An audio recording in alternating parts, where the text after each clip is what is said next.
Halo pecinta film horor, gimana kabarnya? Semoga kita semua dalam keadaan sehat. Mimin ucapkan selamat datang kembali buat kawan-kawan yang selalu meramaikan channel ini dan buat yang baru pertama kali berkunjung Pemilu ucapkan selamat bergabung.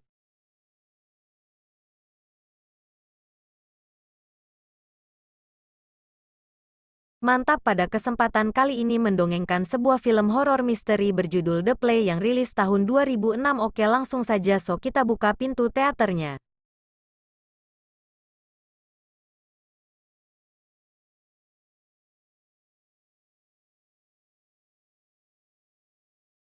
Konon suatu pagi seorang pria bernama David mencoba untuk membangunkan anaknya yang masih tertidur pulas, namun dia begitu tersentak tatkala mendapati mulut sang anak yang bernama Eric ini berbusa dengan mata yang terbelalak. Untuk itu dia segera membawa Eric ke rumah sakit, tapi di rumah sakit dia mendapatkan pemandangan yang cukup mengherankan lantaran sejumlah orang tua juga sedang menggendong anak-anak mereka dengan kondisi yang sama seperti Eric ketika melihat seorang perawat bernama Jin. Maka David mencoba menanyakan hal yang terjadi, sayang Jin belum bisa menjelaskan apa-apa dan hanya meminta David menunggu. Pada waktu yang sama di TV berita mengabarkan bahwa semua anak di bawah umur 9 tahun di seluruh dunia mengalami catatonik parah dan tidak dapat berkomunikasi, sedangkan penyebabnya masih misterius sejenis. Kemudian tiba-tiba Eric mengalami kejang-kejang di mana hal yang sama juga terjadi pada anak-anak lainnya. Kejadian ini sontak membuat para orang tua semakin panik. Secara mengejutkan pupil mata anak-anak tersebut terbalik.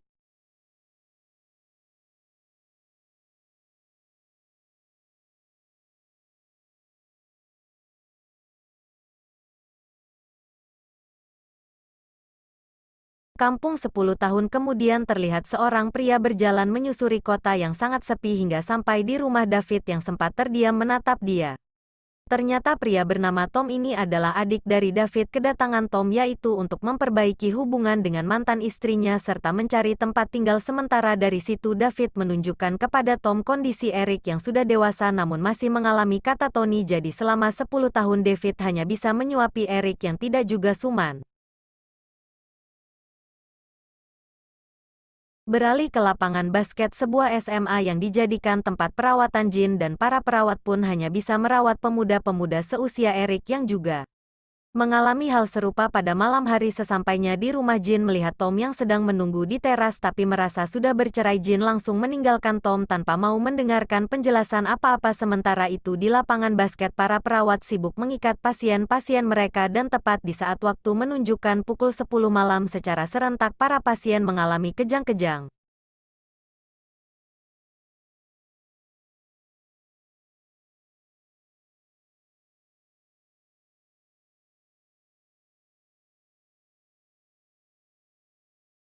Hal yang sama juga terjadi pada Eric. Melihat David berusaha menahan Eric, maka dengan cepat untuk membantu dia hingga akhirnya Eric menjadi tenang dan kembali dalam kondisi katatoni. Lantas David menjelaskan fenomena ini terjadi 2 kali sehari dan menurutnya semakin lama tenaga Eric semakin besar. Lanjut, ya, Tom pergi ke kantor sheriff untuk melaporkan diri. Jadi ceritanya bebas bersyarat dari penjara sehingga harus melaporkan diri sebanyak 2 kali sebulan.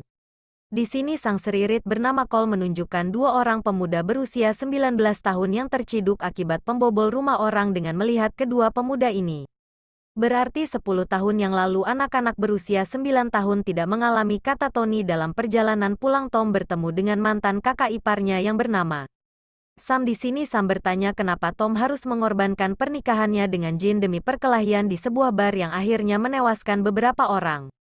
Tapi Tom berkata penjelasan apapun tidak akan membangkitkan orang yang sudah dihabisi, akan membangkitkan orang yang sudah dihabisi. Beberapa waktu berselang, ketika seorang perawat memasuki lapangan basket, ia begitu tersentak mendapati para pemuda tiba-tiba berdiri dan melepaskan infus mereka. Malah saat akan memberitahukan hal itu kepada yang lain, secara mengejutkan seorang pemuda menyerang dia pada waktu yang sama di rumah Tommy yang mendengar teriakan dari lantai atas bergegas naik di atas. Tom merasa heran melihat kamar Eric sudah kosong, namun manakala mendatangi kamar David dia menemukan tubuh David sudah dalam kondisi mengenaskan. Bersama dengan itu Eric muncul menyerang dia. Tidak lama kemudian tiba-tiba saya datang menyerang Eric dan tidak sengaja mendorong dia keluar dari jendela. Lalu dengan panik saya menceritakan bahwa dari radio dia mendengar berita kalau semua pemuda telah bangun serta melakukan kekerasan.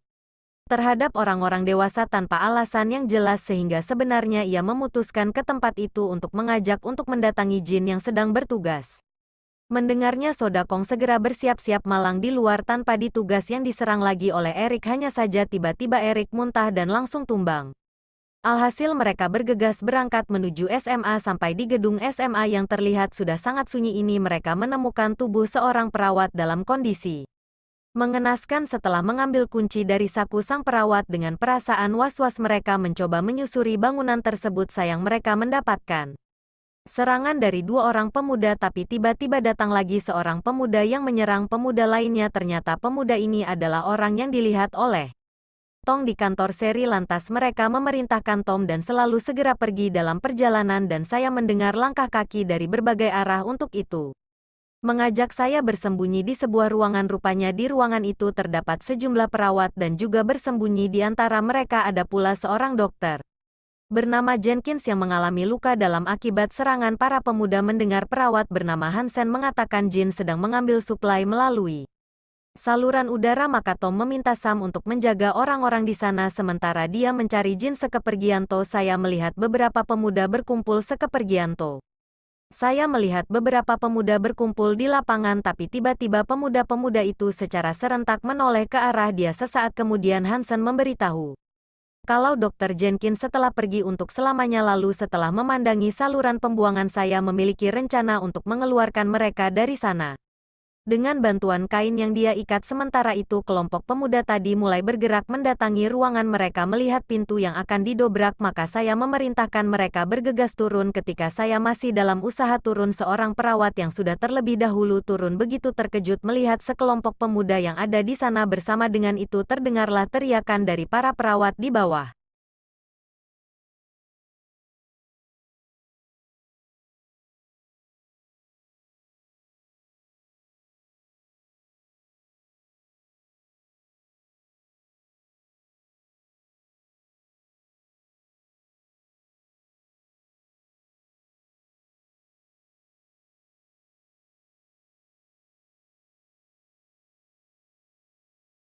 Mendapati sebuah tangan mencoba naik, maka saya segera kembali ke atas dan berusaha melepaskan ikatan kain, namun ternyata yang naik adalah Hansen. Sayang tali sudah terlanjur dia lepas sehingga handstand terjun bebas. Belum lagi merasa tenang saya melihat seorang pemuda yang memegangi kepala Dr. Jenkins beralih pada tol dalam saluran udara. Dia mendengar sebuah suara dan begitu menoleh secara mengejutkan sesosok pemuda pucat muncul di hadapannya. Beruntung di waktu yang tepat Jin datang membius pemuda tersebut. Kemudian mereka bergegas keluar dari saluran udara di sebuah lorong. Mereka sempat terkejut dengan kemunculan Sam yang berlumuran darah. Ketika menuju jalan keluar, sepasang pemuda yang sebelumnya dilihat oleh Tomo memanggil mereka di sini. Pemuda bernama jelaskan bahwa para pemuda terinfeksi belum menyadari kalau mereka berdua berbeda, tapi dia yakin mereka akan segera tahu sehingga meminta ikut kendati San kekasih yang bernama Clear bersikeras menolak. Sayang lagi-lagi mereka dikejutkan oleh kemunculan Gol yang langsung menodong. Menyadari mereka bukan para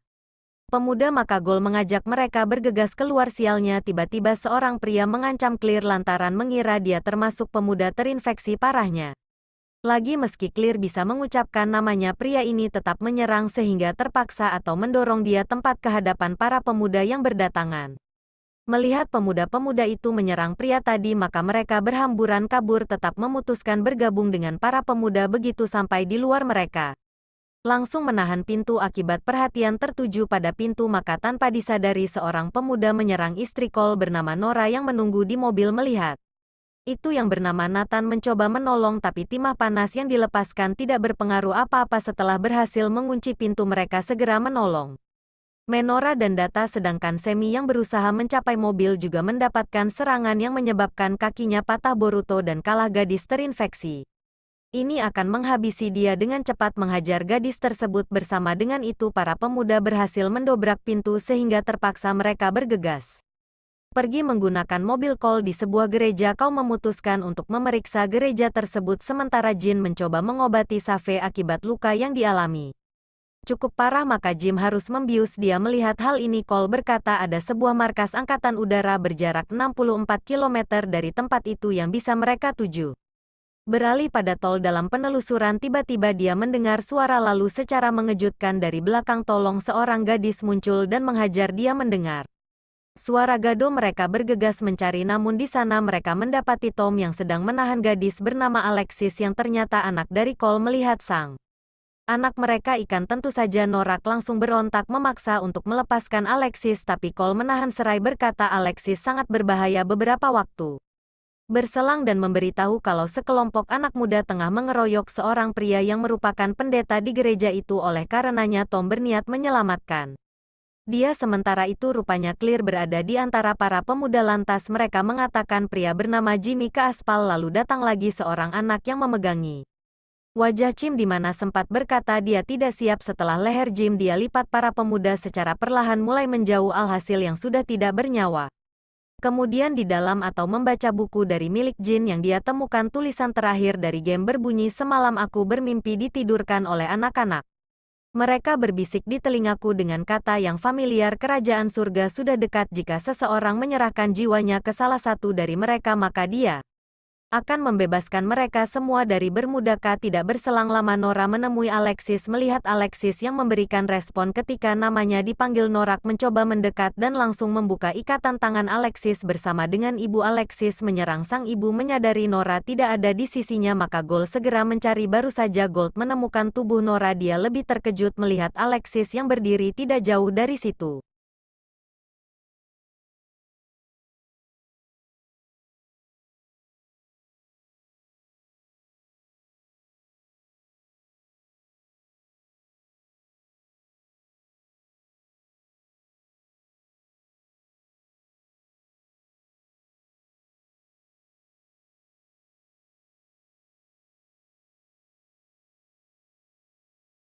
Ketika Alexis berniat menyerang terpaksa Gold harus menghabisi dia mendengar suara tembakan rekan yang lain pun berdatangan saya kau langsung mengakhiri hidupnya di hadapan mereka keesokan pagi Clear pulang ke rumah untuk mencari sang ibu malang dia hanya mendapati ibunya yang sudah tidak bernyawa beralih pada kelompok To setelah memastikan situasi aman dia mengajak mereka menuju ke mobil namun saat menemukan sebuah alat mobil yang tergeletak tiba-tiba Tom memerintahkan mereka segera kembali ke dalam rupanya mobil yang lain juga telah dirusak oleh para pemuda akibat hal ini rencana pergi menuju markas Angkatan Udara terpaksa ditunda untuk itu memeriksa mobil milik David yang dia pikir terparkir di garasi kepergian mereka saya melihat sekelebat bayangan melintas di luar jendela sejurus kemudian terdengarlah suara gaduh sehingga mereka bersiap-siap benar saja tiba-tiba para pemuda berhamburan masuk di tempat berbeda kelompok tumbuhan tersebut di rumah sedangkan mereka memasang penutup belakang mobil sayang seorang gadis muncul menodong mereka tapi bersama dengan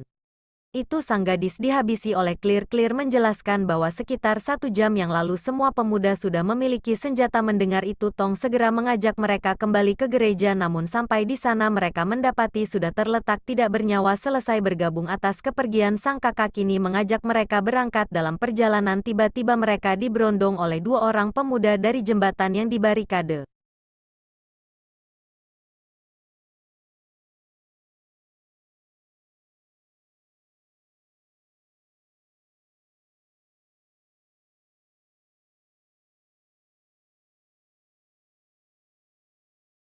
Merasa sangat kesal maka Jin langsung menghabisi keduanya dari kejadian ini Jin menolak pergi dan berencana mencari senjata terlebih dahulu di kantor Seri agar bisa bertahan dari serangan para pemuda dan tidak peduli dengan larangan dari Tom melihat itu Clear memutuskan mengikuti Jin sedangkan game yang tidak ingin kehilangan Clear lagi terpaksa mengejar dia sementara Tom mulai berpikir apakah melanjutkan perjalanan seorang diri atau kembali mendapatkan Jin di kantor series yang sedang direnovasi secara perlahan mereka mulai mencari melihat pergerakan di ruang senjata mereka segera menghindar di sini Ler. Memutuskan untuk mencoba menyamar agar bisa mendapatkan senjata sebenarnya Gift menolak rencana tersebut tapi Clear berkata dia tidak memerlukan izin dari game begitu masuk ke ruang senjata Clear langsung mengumpulkan senjata seolah membantu mereka merasa memiliki kesempatan Clear menyembunyikan sebuah senjata. Sayang kedua pemuda menyadari hal tersebut lalu terdengarlah suara tembakan sehingga kiper yang terduduk dengan luka tembak di perut bersama dengan itu. Seorang pemuda menyerang tapi berhasil dia habisi seorang lagi menembak Chip dari belakang namun dengan cepat dihabisi oleh Clear tidak lama kemudian.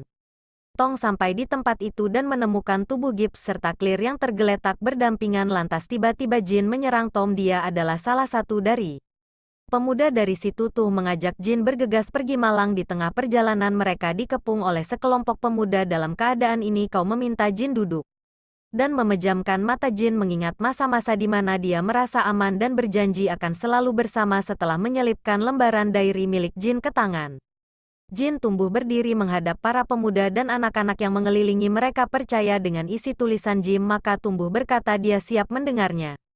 Seorang anak yang berdiri di hadapan Tom langsung memegang wajahnya. Bersama dengan itu Jin merasakan hembusan angin di mana saat dia membuka mata pemuda tadi telah hilang. Begitupun dengan Tom. Beberapa waktu berlalu ini yang tidur di beranda rumahnya terbangun akibat dari kertas dari Tom yang dia terbang.